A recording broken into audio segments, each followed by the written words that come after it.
Hello and welcome to Refuse. As always, I'm Plume Noir. Now, this weekend I had intended to do another video with my son, this time where we can go into Avengers Endgame spoilers, and mostly want to explain certain bits that didn't make a lot of sense, or things that came up later on that, you know, after you've seen the movie like an hour or two later, you're like, wait a minute, how did...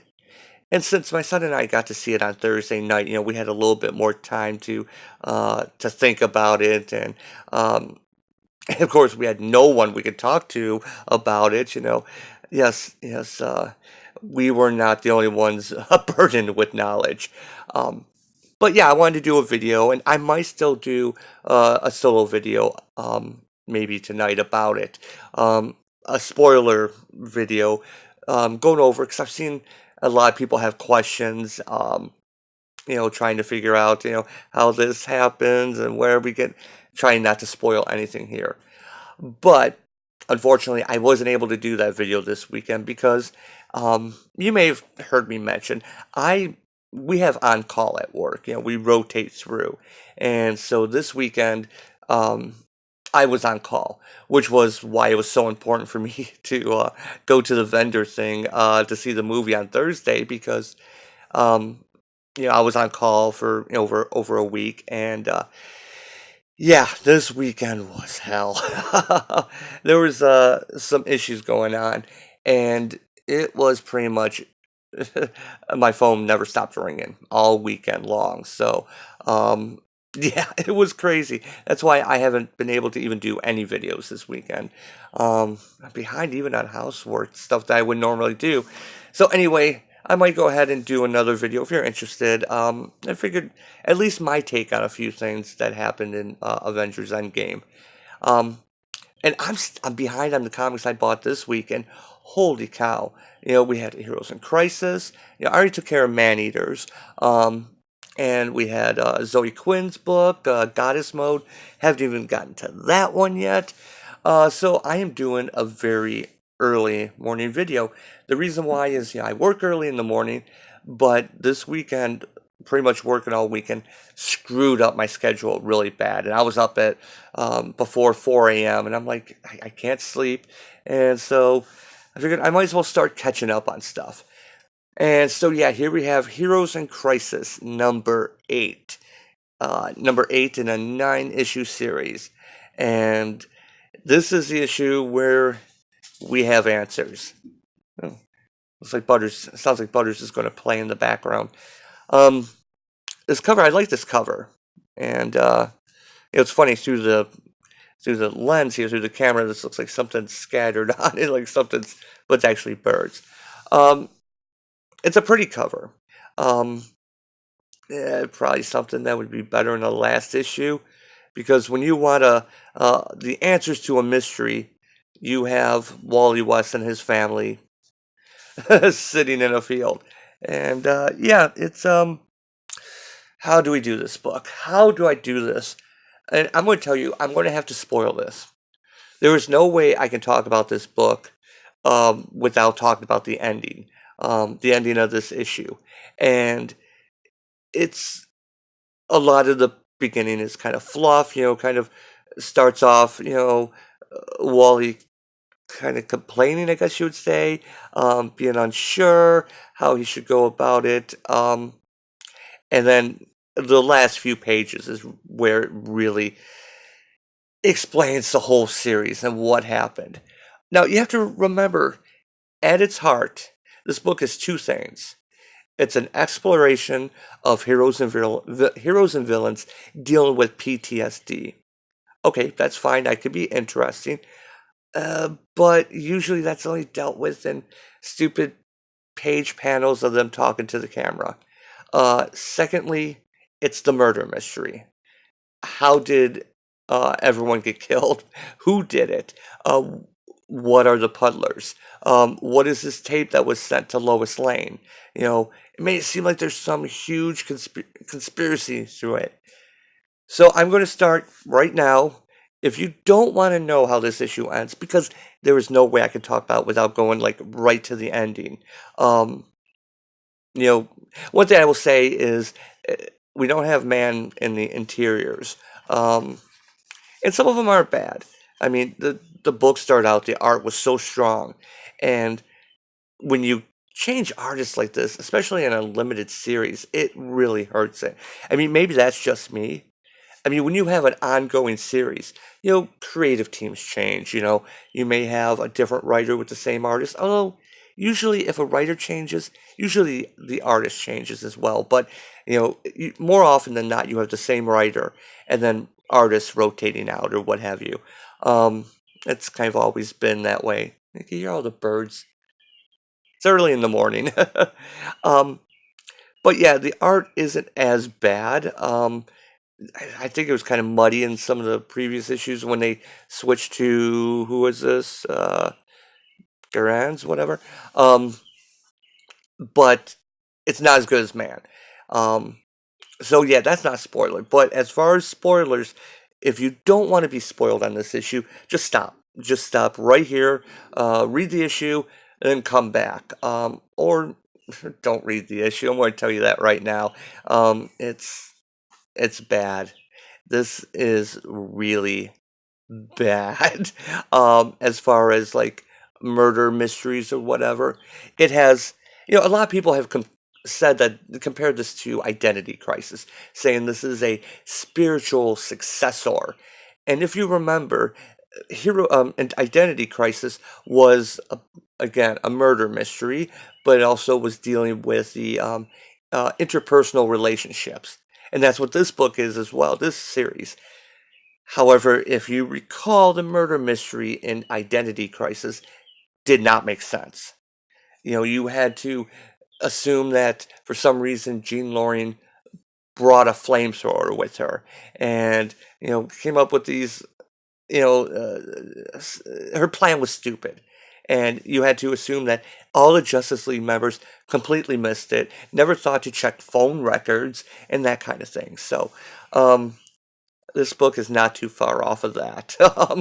This book has you ignore characterization and years of characterization and just take another stab in the gut if you're a Wally West fan. So anyway, again, I've been given plenty of spoiler warnings on this, so this is at your last final warning. And we're going in 5, 4, 3. So let's dive into the book. I'm going right to the end. I'm going to be honest. It starts off with Wally. I'm just showing the first page here. It starts off with Wally talking about, this is my confession. And he's sitting in front of the bloodstained thing here. So Wally is the murderer. He didn't. He didn't mean to. He didn't do nothing. Basically, with all that's been happening, going on, all the guilt, coming back. He doesn't have his kids. He doesn't have Linda. He goes to Sanctuary, sees all these people who are going through the same thing, and his thing of reality, his take on reality starts to break. And he thinks, they miss an opportunity in here. He kind of hints that he thinks it's all a VR, that all the other heroes and villains aren't really there, that it's part of the VR. And when he finds out, about how Sanctuary, all the data is deleted, this is where it's really stupid. Now, you could probably say that this is just Kryptonian technology, but what starts this all off is that all the data is deleted. And, yeah, I'm not going to go back to it. I'll just explain it. And that all the data is deleted. All the data is broken down into bits and spread, throughout the system. And it would take someone, thousands of years to decrypt it and put it back together and reassemble all the footage. But for Wally, that only takes minutes because he's the fastest man alive. Okay, technology does not work that way. And so maybe Kryptonian storage technology does. Um, if all the data from all the recordings is being broken down into individual bits and stored in different places, that's that's really not how it works. That's not how, as someone who's done data recovery, that is not how it works. And is he going into systems and manually flipping ones and zeros? I mean, how? Do not try and figure out how he's actually taking all the footage that has been broken down and pointed back together. Now, I wish I could say don't think about it, even though I just did, because that is the crux of this. He needs all that data put back together because he watches it all and sees all the other heroes and villains and what they go through, and that's what causes him to snap. And he goes outside and unleashes the speed force that he's been in control of since he was a kid, and he's been fighting to be in control of it. You always are in control. And that was the page before, one of the actual kind of cool looking pages. He snaps and the Speed Force kills everyone. Oh, God. Now, in previous issues, we saw that when we saw Booster and Harley's little stories, there was an evacuation. Sanctuary, told everyone they needed to evacuate. Wally thinks that it's because of what he did in the system, reassembling all the data, watching everyone's videos. And he is also burdened with knowledge. Oh, oh God, it is so stupid. And so he basically changes Harley and Booster's VR so that they think they walked out because they didn't leave with everyone else. He changed it so that when they thought they walked out, they were still in the VR system. And so he set it up so he changed the system and changed the holograms and everything so that Booster saw Harley kill everyone, Harley saw Booster kill everyone, and then he went about and set up all the bodies. He knows how Batman thinks. He knows how Barry thinks. So he knows what clues they would miss, what clues they would find. He wanted them to see what they wanted to see. And then he had trouble, but he stole Booster Gold's tech eventually and traveled 5 days into the future so that he could tell his past self to find the rose that's floating in Gotham River. Okay, how would he know about that? Okay, so he's had 5 days. Did he ask Carly about? Maybe we'll find out in the next issue. Because this is young Wally. This is 5 days in the future. Did I say Harley? This is young Wally. This is 5 days in the future Wally.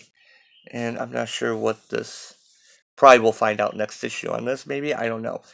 But he has young Wally kill himself. Yeah. So he has young Wally kill himself. And then goes and does his confession that he sends to Lois Lane. So he explains to Puddlers and how they take out the whole, weaknesses from the iron and all that. And everything was Wally. I mean, that's what it comes down to. Wally set this up as some kind of weird snapping plan.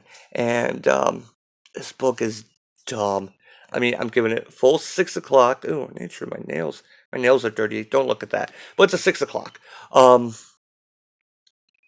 This story, any good mystery story, will give you clues to set up. And they'll give you red herrings.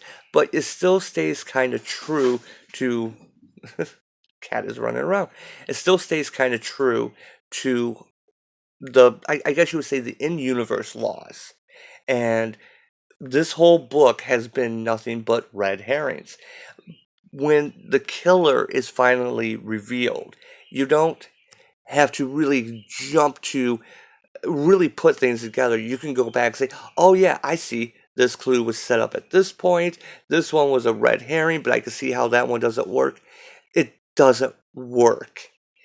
I mean, this is a complete game changer. We have seen the characters, being put in different ways, look like they've been killed in different manners. So yeah, the whole Harley seeing Booster do it, Booster seeing Harley do it. Okay, fine, that was still in VR. But this book requires Wally, the story requires Wally to go out of his way to set up the murders to look a certain way.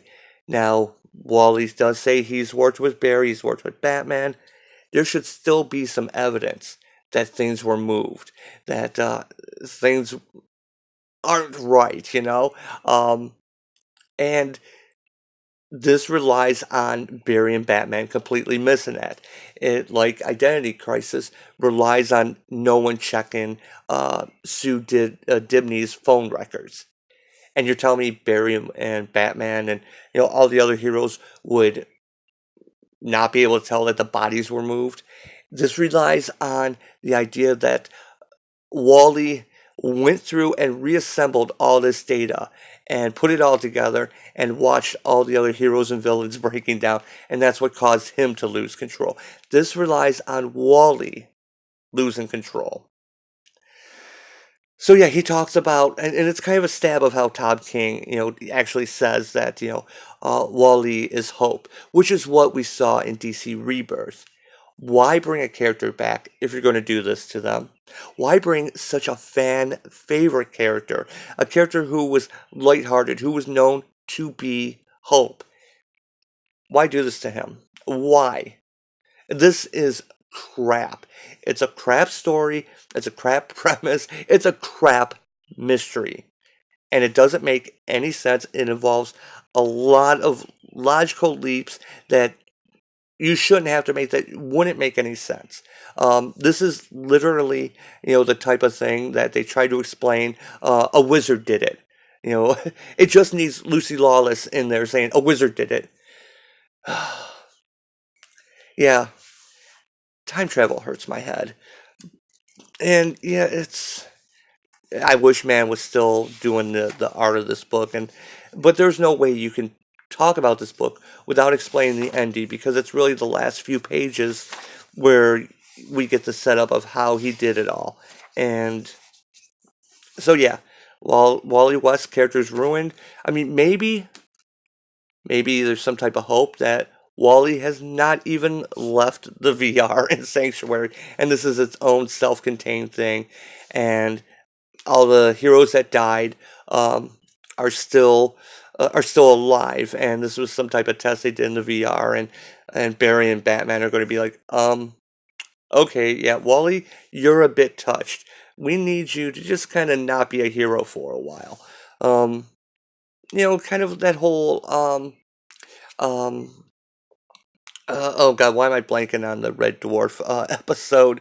Not Back to Reality, Better Than Life, where they go into a virtual world. If you've read the Red Dwarf books, they keep leaving the virtual reality to find out that they're still in it. And so hopefully, maybe that's what's going on here. Wally had never left, and the other characters are still in it. Maybe Harley's still in it, maybe Booster's still in it, and they're seeing how they're all reacting. Maybe because that might explain why some of these characters are doing stupid things, and I know it's probably not going to be the case, but that would be nice, because this is a really crap way to bring Wally back and deal with him. And anyway, this whole series has been garbage, but there's one issue left, and I think DC's been a little bit better than Marvel, but this is garbage. Anyway, thanks for watching. I still have Goddess Mode. We'll come back to that. I can't believe I talked for 19 minutes on this for what amounts to about 4 pages. Really. That's all you need. Take the rest of the book out, and it's really those 4 pages. So anyway, as always, thanks for watching, and I will talk to you later.